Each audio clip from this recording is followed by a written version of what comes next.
Le traitement, bien sûr, il ne suffit pas de baisser les chiffres. On a parlé tout à l'heure de stabiliser les plaques, à l'origine de rupture, à l'origine d'événements cardiovasculaires. Donc c'est un des objectifs, et pas le seul.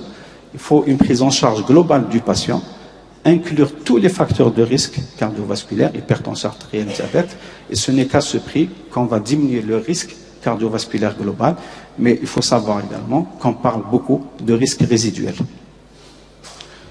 Je ne vais pas parler des recommandations, je ne dirais pas que c'est complexe, mais le temps imparti ne nous permet pas. Il faut savoir qu'il y a des recommandations européennes de 2012, canadiennes de 2012, américaines de 2013, le NICE en 2014. C'est très long à parler de ça, mais bon, il n'y a pas de grandes contradictions. Il y a quelques différences quand même de taille. Je pense qu'il faut une autre séance pour aborder ces aspects. Bien sûr, les règles d'hygiène de vie restent toujours d'actualité. Je ne sais pas si vous êtes d'accord avec moi, on ne parle pas beaucoup à nos patients sur ces règles d'hygiène de vie.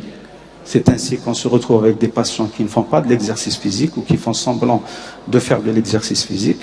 J'ai entendu dire des cardiologues dans un congrès qu'il ne fallait surtout pas faire une séance hebdomadaire d'activité physique parce qu'elle serait dangereuse pour le patient.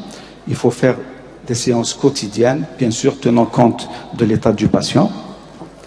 Et puis concernant l'hypertriglycéridémie, et ça c'est vrai, nous recevons beaucoup de patients qui, 1 an, 2 ans après, font un régime, comment dirais-je, sans consommation excessive de lipides, mais ils ne savaient pas qu'ils devaient diminuer les sucres, tout ce qui est glucides. C'est ainsi qu'on a des patients qui font un régime inadapté, faute de parler aux malades, faute d'expliquer aux patients c'est quoi son régime, etc.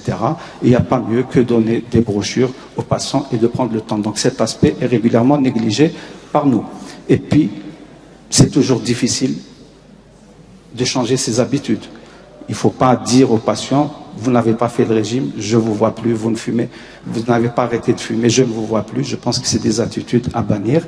Il faut accompagner le patient dans ce changement d'hygiène de vie qui peut être très difficile, qui peut être sûrement psychologiquement pas évident pour le patient.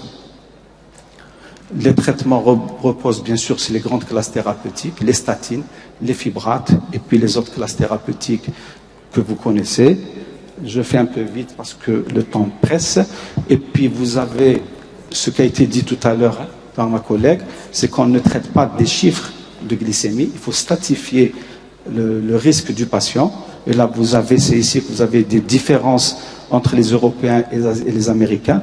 Je propose au Dr Benmimoun d'inclure peut-être dans ces prochaines journées le calcul des scores. Je pense que les cardiologues maîtrisent tout ça. Et puis peut-être qu'il faut, sous forme d'atelier, le calcul des scores. Comme on l'a dit tout à l'heure, le LDL cholestérol est la principale cible thérapeutique, à tort ou à raison. La question reste posée, on le saura plus tard. Et puis jusqu'où baisser le LDL? Et là aussi, les Américains et les Européens, c'est un petit peu en divergence. Pour les Européens, il y a des cibles en fonction du risque, 115, 170, c'est des seuils, vous faites au-dessus en fonction du niveau de risque.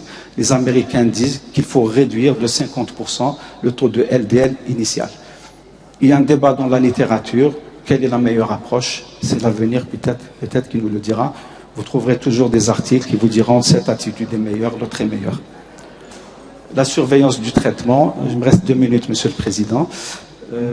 Sur le plan thérapeutique, comme il y a lieu de surveiller l'efficacité, bien sûr, il y a lieu de surveiller la tolérance. Il y a 2 pôles à ne pas rater, c'est le foie et le muscle, c'est important. Et puis, on parle peu d'interactions médicamenteuses, donc il faut faire attention aux interactions médicamenteuses, les antifongiques, la cordarone, etc. Donc il faut faire très attention. La surveillance se base sur, bien sûr, le bilan hépatique, le bilan musculaire, les CPK. Il y a des recommandations, quand est-ce qu'il faut faire, quand est-ce qu'il faut arrêter le traitement. Je pense que ça se trouve partout, il suffit de lire. Et puis, il y a des perspectives thérapeutiques. On n'a pas le temps d'en parler, ça fait partie des actualités. Il n'y a pas que les statines, il n'y a pas que les fibrates. En conclusion, tout ce qui est dyslipidémie, tout ce qui est cholestérol. Ce n'est pas une histoire de prix Nobel passé. Vous voyez que le dernier date quand même de 85. C'est une histoire qui est toujours en cours, même si elle a commencé en 1755. Elle continue, elle continuera avec ses nouvelles perspectives thérapeutiques, etc. Mais le centre d'intérêt doit rester toujours la prise en charge du patient à risque cardiovasculaire. Je vous remercie.